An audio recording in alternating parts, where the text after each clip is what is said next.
दोस्तों, आप सभी का स्वागत है गोलू बुद्धा चैनल। ये कहानी हमारे आपके ऊपर बनी हुई है। जिंदगी में कभी खुशी कभी गम आते रहते हैं, इस पर आधारित ये कहानी। दोस्तों, ध्यान लगाकर सुने। कहानी पसंद आए तो चैनल सब्सक्राइब और लाइक कमेंट जरूर करें। तो दोस्तों, सुनते हैं कहानी हंसी प्रशंसा। आखिर जिंदगी में असली सुखी कौन सा व्यक्ति है? इस विषय पर गौतम बुद्ध की बेहद ही प्रसिद्ध कहानी की शुरुआत करते हैं। हम हमेशा उन चीजों के पीछे भागते रहते हैं जो हमारे पास नहीं है। हम भविष्य में उन्हें पाने के लिए लगातार प्रयास करते रहते हैं, लेकिन हम यह भूल जाते हैं कि जिस चीज को पाने का हम प्रयास कर रहे हैं, उसके कारण हमारा वर्तमान दुखी हो रहा है। हमारे वर्तमान की सारी खुशियां हमसे छिन रही हैं। इस कहानी में आप यह समझ पाएंगे कि किस प्रकार आपका जो वर्तमान है वही सर्वश्रेष्ठ समय है। इस समय को आपको भरपूर ढंग से जीना चाहिए, क्योंकि यह समय जो आज आपके पास है वह दोबारा नहीं लौटने वाला। बहुत समय पहले की बात है। एक नगर में एक बहुत ही गरीब व्यक्ति रहता था। वह जब भी किसी धनी व्यक्ति को देखता तो वह मन ही मन बोलने लगता और कहता, हे भगवान, तूने मुझे इतना गरीब क्यों बनाया? इन अमीर व्यक्तियों को देखो, ये लोग कैसे ढंग से खेल रहे हैं, जीवन का आनंद ले रहे हैं, और एक मैं हूं जो हर रोज एक एक पैसे के लिए तरस जाता हूं। मेरे पास तो फूटी कौड़ी तक नहीं है और यह लोग पैसे बर्बाद कर रहे हैं। हे भगवान, मुझे भी अमीर बना दे। एक दिन वह व्यक्ति इसी तरह बोल रहा था। तभी उसके पास से एक बौद्ध भिक्षु गुजर रहे थे। उन भिक्षु ने उस गरीब गब व्यक्ति की सारी बातें सुन ली, और तभी वह बौद्ध भिक्षु उस व्यक्ति से कहते हैं, क्या बात है भंते, तुम इतने परेशान क्यों हो? तुम इतने दुखी क्यों लग रहे हो? क्या कोई तकलीफ है तुम्हें? तभी वह व्यक्ति कहता है, हे गुरुदेव, मैं बहुत दुखी हूं, मैं बहुत गरीब हूं। मेरे पास तो खाने तक के लिए पैसे नहीं बचते। मैं एक एक पैसों के लिए तरस जाता हूं। इस दुनिया में मेरा कोई नहीं। मैं सुखी होना चाहता हूं। मुझे सुखी होना है, मुझे अमीर होना है। हे गुरुवर, क्या आप मुझे कोई ऐसा उपाय बता सकते हैं जिससे मैं जल्द से जल्द अमीर हो जाऊं और मेरे पास किसी चीज की कोई कमी ना रहे? उस व्यक्ति की यह बात सुनकर उन बौद्ध भिक्षु ने उस व्यक्ति की तरफ ध्यान से देखा और फिर उस व्यक्ति को कहते हैं, भंते, तू मेरे साथ चल।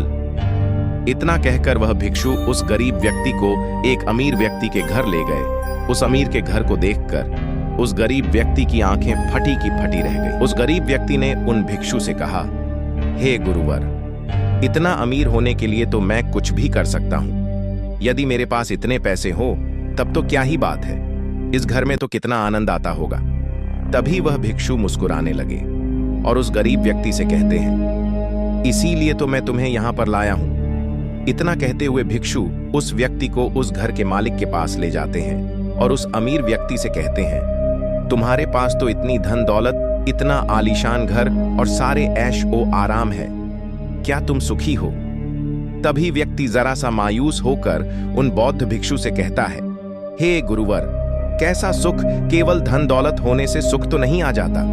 मैं तो जन्म से ही अंधा हूं, और एक अंधे के जीवन में सुख कैसे हो सकता है? सुखी तो वे लोग हैं जिनके पास आंखें हैं, जो लोग इस संसार को देख पा रहे हैं, इसकी खूबसूरती को आंख भर के निहार पा रहे हैं। हे गुरुवर, मैं तो बस इतना ही चाहता हूं कि केवल मुझे कुछ पलों के लिए ही सही, लेकिन इस संसार को देखने का अवसर प्राप्त हो। मैं कम से कम एक बार अपने माता पिता, अपने रिश्तेदारों को देख सकूं, और इसके लिए चाहे मुझसे मेरी कोई पूरी दौलत ही क्यों ना ले ले, मैं देने के लिए तैयार हूं। मैं इतना दुखी हूं जितना दुखी और कोई नहीं हो सकता। हे ईश्वर, आपने मुझे अंधा क्यों बनाया?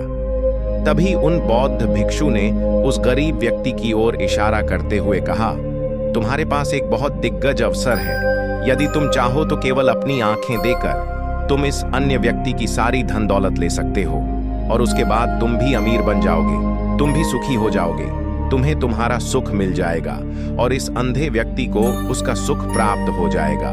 तभी वह गरीब व्यक्ति कहता है, नहीं गुरुजी, आप यह क्या कह रहे हैं बिना आंखों के?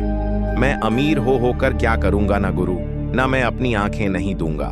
तभी वह बौद्ध भिक्षु उस गरीब व्यक्ति से कहते हैं, एक बार फिर से सोच लो, इतना अच्छा अवसर तुम्हें दोबारा नहीं मिल पाएगा। तभी वह गरीब व्यक्ति कहता है, यदि आपके पास कोई और मार्ग है तो बताइए, अन्यथा मैं अपने घर चलता हूं। तभी वह भिक्षु उस युवक से कहते हैं, ठीक है, ठीक है, यदि तुम अपनी आंखें नहीं देना चाहते तो कोई बात नहीं, हम कोई और रास्ता निकाल लेते हैं। तभी वह बौद्ध भिक्षु उस व्यक्ति का हाथ धरकर उसे एक और धनी व्यक्ति के घर ले जाता है। इस धनी व्यक्ति का घर पहले वाले धनी व्यक्ति से और भी ज्यादा विशाल था। यह देखकर वह गरीब व्यक्ति कहता है, अरे अरे, इतना आलीशान घर मैंने आज तक नहीं देखा था। तभी वह बौद्ध भिक्षु उस गरीब व्यक्ति को उस धनी व्यक्ति के पास ले जाते हैं और उस धनी व्यक्ति से कहते हैं, आप तो बहुत सुखी होंगे, आपके पास इतना आलीशान घर है, इतनी धन दौलत है, सारे ऐशो आराम है, आपको तो किसी चीज की कोई कमी नहीं, आप अवश्य ही बहुत सुखी होंगे। तभी वह धनी व्यक्ति मायूस होकर उन बौद्ध भिक्षु से कहता है, आप यह कैसी बातें कर रहे हैं? आप तो जानते हैं कि मेरे दोनों हाथ काम नहीं करते, मैं अपाहिज हूं।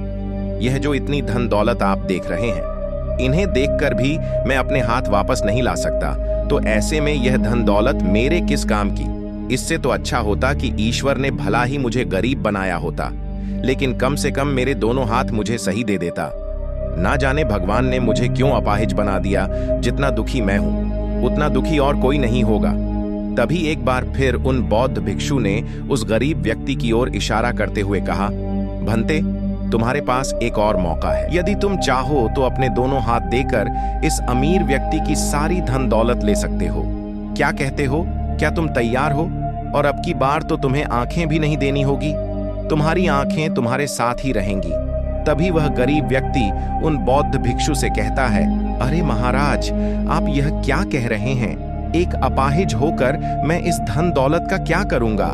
क्या आपके पास कोई ऐसा अमीर व्यक्ति नहीं है जिसका पूरा शरीर भी स्वस्थ हो और उसके पास बेशुमार धन दौलत भी हो? तभी वह बौद्ध भिक्षु उस व्यक्ति का हाथ धर करके उसे तीसरे अमीर व्यक्ति के पास ले जाते हैं। उस अमीर व्यक्ति के पास उसका अपना महल था। यह देखकर वह गरीब व्यक्ति उन बौद्ध भिक्षु से कहता है, हे गुरुवर, यह तो अवश्य ही बहुत सुखी होगा। इसके पास तो इतना आलीशान महल है, इसके पास तो इतनी सारी धन दौलत है, यह अवश्य ही बहुत खुश रहते होंगे, इनका जीवन तो आनंद में होगा। तभी वह बौद्ध भिक्षु उस गरीब व्यक्ति को उस धनी व्यक्ति के पास ले जाते हैं और फिर उस धनी व्यक्ति से कहते हैं, आप तो अवश्य ही खुश रहते होंगे, क्योंकि आपके पास इतना आलीशान महल है, इतनी सारी धन दौलत है, आपके पास तो सारी सुख सुविधाएं भी हैं, आपका जीवन तो आनंद में बीतता होगा। इसके जवाब में वह अमीर व्यक्ति कहता है, हे गुरुवर, कैसा आनंद! मुझ जैसा दुखी इस दुनिया में और कोई नहीं होगा। मैं आज बहुत दर्द में हूं। मेरी पत्नी ने मुझे धोखा दे दिया है। वह किसी और से प्रेम करती है जो मुझसे भी अमीर है। आज मुझे समझ आया कि यह धन दौलत कभी किसी को सुख दुख नहीं दे सकती, और जब मन में दुख हो तो यह धन दौलत किस काम की मुझसे सुखी? तो वह गरीब इंसान होगा जिसकी पत्नी कम से कम उसके साथ तो है, वह उसके साथ वफादार तो है। आज मैंने तय कर लिया है कि मैं अपनी पत्नी और उसके प्रेमी की हत्या कर दूंगा।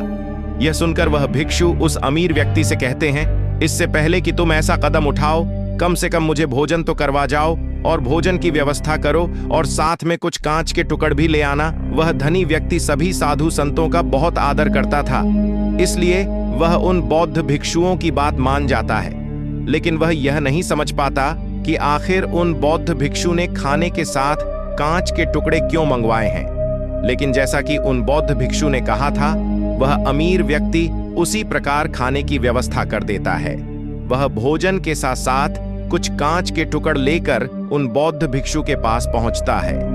तभी वह बौद्ध भिक्षु, वह गरीब व्यक्ति और वह धनी व्यक्ति तीनों एक साथ भोजन करने बैठते हैं। और उसी समय बौद्ध भिक्षु कुछ कांच के टुकड़े उठाकर उस अमीर व्यक्ति के भोजन में मिला देते हैं और उससे कहते हैं, लो, अब तुम इसे खा सकते हो। वह अमीर व्यक्ति अचंभित हो गया और उन बौद्ध भिक्षु से कहता है, हे गुरुवर, आप यह क्या कह रहे हैं? इस खाने में तो कांच के टुकड़े आपने मिलाए हैं, इस भोजन को मैं कैसे खा सकता हूँ? यदि यह भोजन मैं करूंगा तो इससे मुझे बहुत तकलीफ होगी और हो सकता है कि मेरी मृत्यु भी हो जाए। तभी वह भिक्षु मुस्कुराने लगे और उस अमीर व्यक्ति से कहते हैं, तुम्हें यह बात तो समझ में आ गई, लेकिन तुम्हें यह बात नहीं समझ में आती कि अगर इस भोजन को खाना है तो इस भोजन के कांच के टुकड़ों को तुम्हें निकालकर अलग करना ही होगा। तभी यह भोजन तुम्हां खाने योग्य बनेगा, और तब यह भोजन तुम्हें कोई तकलीफ नहीं देने वाला, बल्कि तुम्हें सुख ही प्रदान करेगा। इस पर वह अमीर व्यक्ति अचरज में उन बौद्ध भिक्षु से कहता है, हे गुरुवर, आखिर आप क्या कहना चाहते हैं? तभी वह बौद्ध भिक्षु उस अमीर व्यक्ति से कहते हैं, ऐसे लोग जो कांच के टुकड़े के समान हैं, यदि तुम उनके साथ चिपके रहोगे तो तुम्हें दर्द तो अवश्य ही होगा। जिस प्रकार यह कांच का टुकड़ा मिला हुआ भोजन तुम्हें दर्द प्रदान करेगा, इसलिए इसका समाधान तो यही है कि तुम इन कांच के टुकड़ों को भोजन से अलग कर दो और जो है उस पर ध्यान दो, अर्थात कि तुम उन लोगों को भूल जाओ जो तुम्हारे जीवन में नहीं है, और उन लोगों पर ध्यान दो जो इस समय तुम्हारे साथ हैं। जैसे कि तुम्हारी पुत्री, वह भी तो तुम्हारे प्यार की भूखी है। क्या तुम्हारा यह कर्तव्य नहीं है कि तुम उसका ख्याल रखो, उसकी परवरिश करो? आगे भिक्षु उस अमीर व्यक्ति से कहते हैं, सुख तो तुम्हारे पास ही है, बस इन कांच के टुकड़ों को, अर्थात अपनी पत्नी और उसके प्रेमी की हत्या करने का यह विचार अपने मन से निकाल दो, अन्यथा यह कांच के टुकड़ों से मिला हुआ भोजन के समान ही होगा और इसका परिणाम भी बहुत भयानक होगा। वह भिक्षु इतना कहकर शांत हो गए और उस अमीर व्यक्ति को भी उन भिक्षु की बात समझ में आ गई। उन्होंने तुरंत ही उन बौद्ध भिक्षु के चरण छुए और वह अमीर व्यक्ति कहने लगा, हे गुरुवर, आपने मुझे पाप करने से बचा लिया है, मैं आपका बहुत बहुत आभारी हूं। उसके बाद वह भिक्षु उस गरीब व्यक्ति को लेकर आगे की ओर निकल जाता है।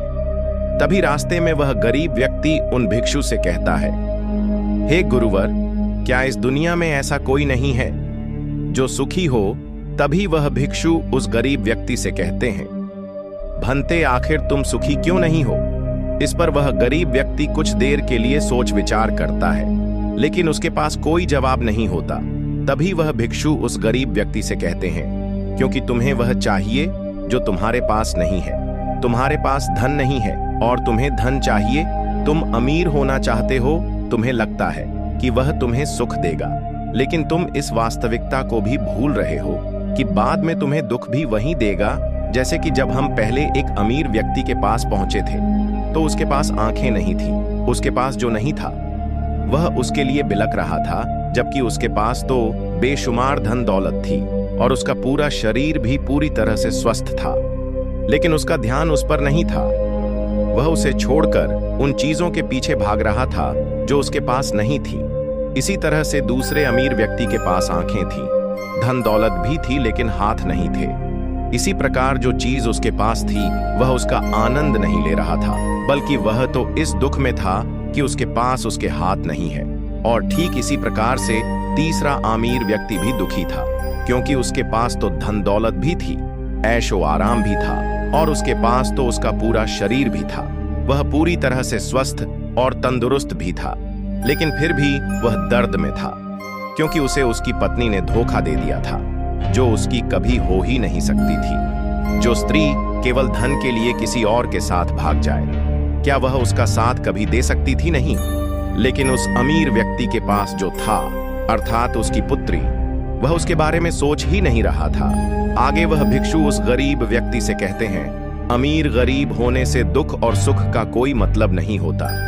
अमीर हो या गरीब, हमारे दुखी होने का एकमात्र कारण यही होता है कि हम हमेशा उन चीजों के पीछे भागते रहते हैं जो हमारे पास है ही नहीं, और जो वर्तमान में हमारे पास है हम उस पर ध्यान ही नहीं देते और ना ही उसका आनंद ले पाते हैं। हम तो केवल भविष्य में घूमते रहते हैं, भूतकाल में अटके रह जाते हैं, और यह सारी गलतियां हम वर्तमान की जमीन पर करते हैं। और यही कारण है कि तुम कभी आनंदित हो ही नहीं पाते, तुम कभी खुश नहीं रह पाते, क्योंकि जो आनंद का समय है, अर्थात वर्तमान का समय, वह तो यूं ही नष्ट हो जाता है।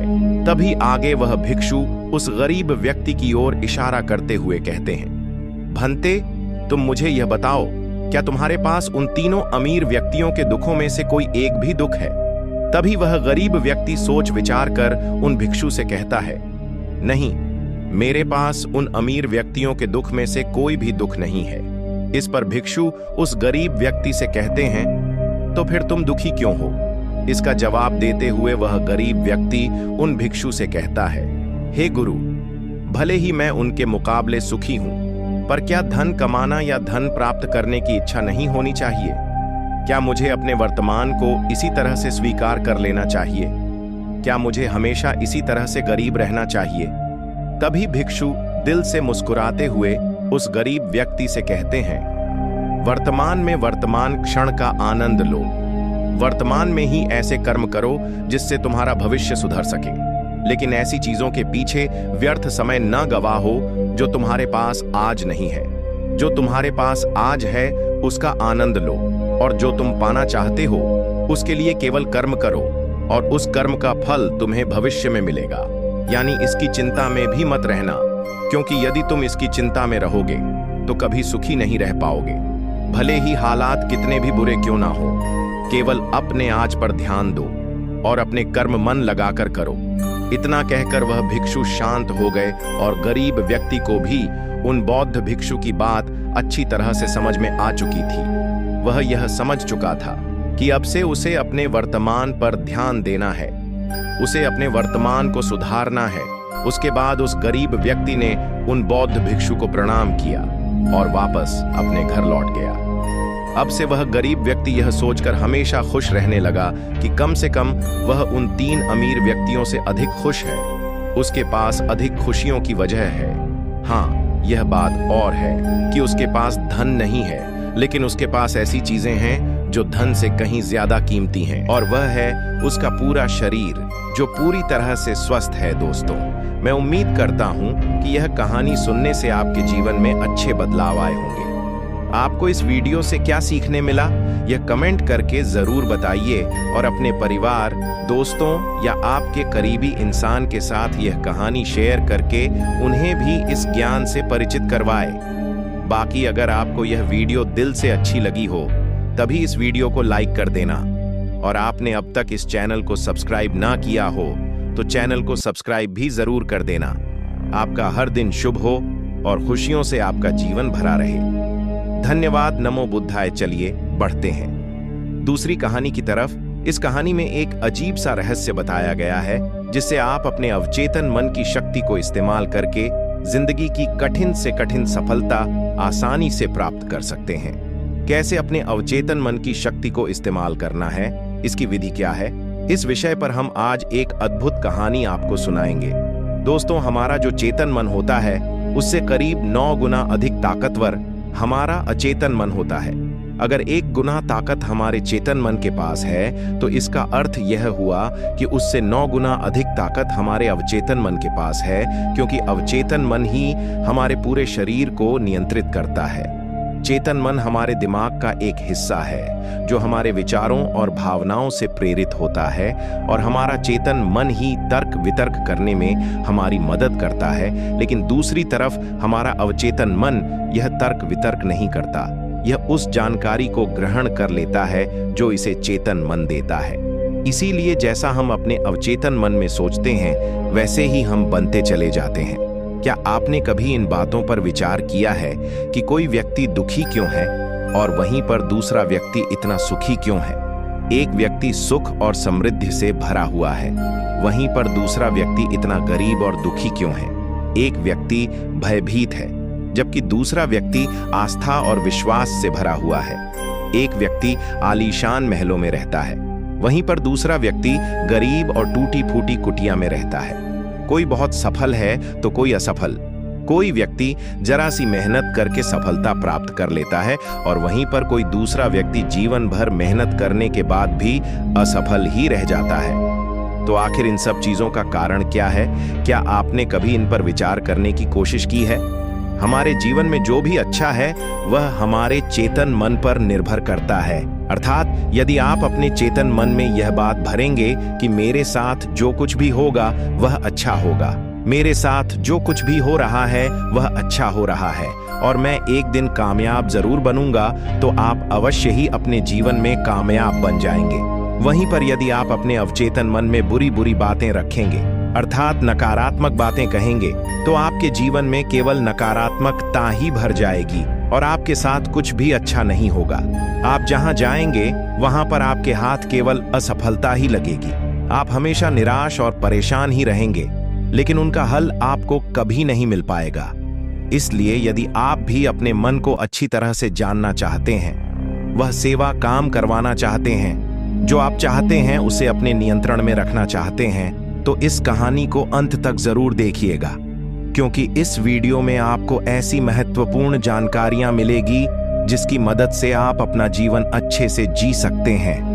आप जो चाहे उसे हासिल कर सकते हैं। आप जिस भी लक्ष्य को प्राप्त करना चाहते हैं उसे आप प्राप्त कर सकते हैं। हमारी बुद्धि अर्थात वह पहरेदार जो यह समझ जाता है कि क्या सही है और क्या गलत, उसे कब क्या करना है क्या नहीं करना, लेकिन यह सारी बातें केवल हमारे पहरेदार अर्थात हमारे चेतन मन के सीमित रह जाती हैं। यह सारी बातें हवेली के उस मालिक अर्थात हमारे अवचेतन मन तक तो पहुंच ही नहीं पाती, और यही कारण है कि हमारे जीवन में कभी कोई बुनियादी बदलाव हो ही नहीं पाता।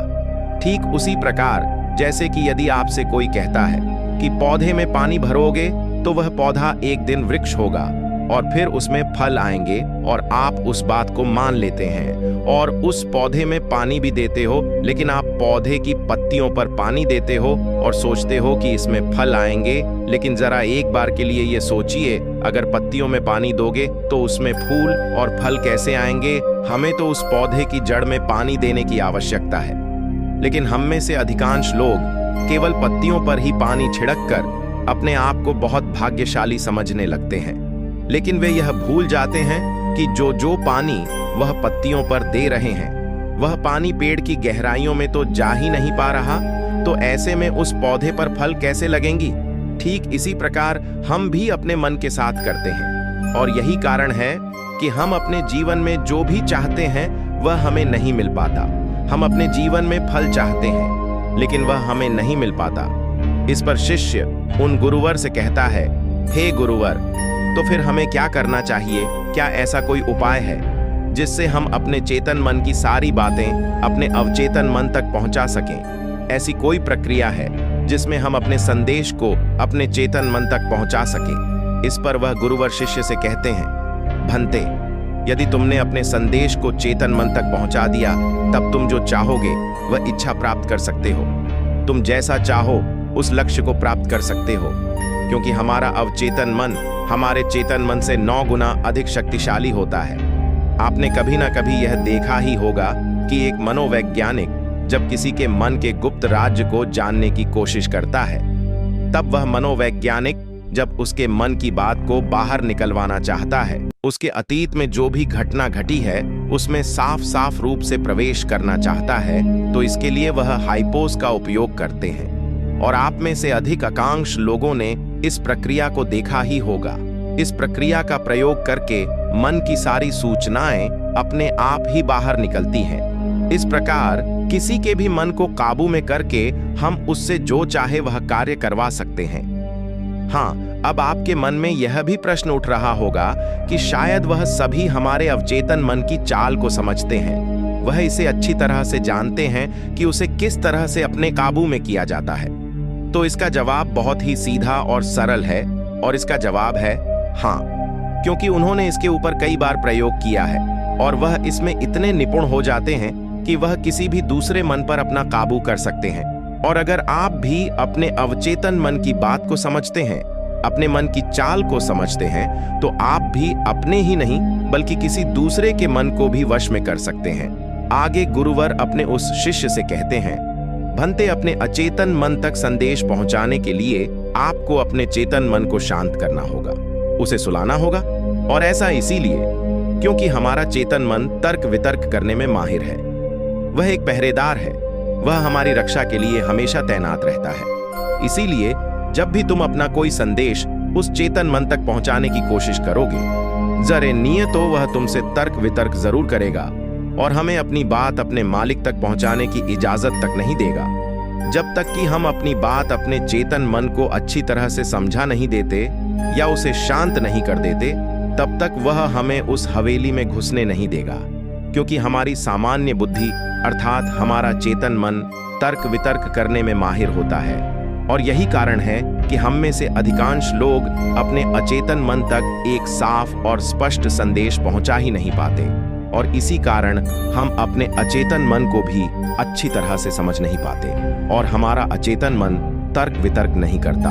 उसे तो केवल साफ और स्पष्ट संदेश चाहिए जिस पर वह कार्य कर सके, और उस तक हम साफ और स्पष्ट संदेश तभी पहुंचा सकते हैं जब हमारा मन पूरी तरह से शांत रहेगा, जब हमारे मन में और कोई विचार नहीं होंगे। और यही कारण है कि जब एक मनोवैज्ञानिक किसी के मन पर प्रयोग करता है, उसके मन को काबू करने की कोशिश करता है, उससे मनचाही बात निकलवाने की कोशिश करता है, तो सबसे पहले वह उसके चेतन मन को ही सुलाते हैं। आपने कहीं ना कहीं यह तो देखा ही होगा कि उनके सामने एक पेंडुलम जैसी चीज उनकी आंखों के सामने रख दी जाती है और उसे घुमाया जाता है, जिसे लगातार देखने के बाद वह व्यक्ति पूरी तरह से निद्रा में चला जाता है और इस कारण उसका चेतन मन पूरी तरह से शांत हो जाता है। और जब उसका पहरेदार पूरी तरह से सो जाता है और उसके पास तर्क वितर्क करने के लिए कोई नहीं बचता, तब वह वैज्ञानिक आसानी से उस हवेली में जाता है और उस मालिक से जी भर के बातें करता है। जो बातें वह चाहता है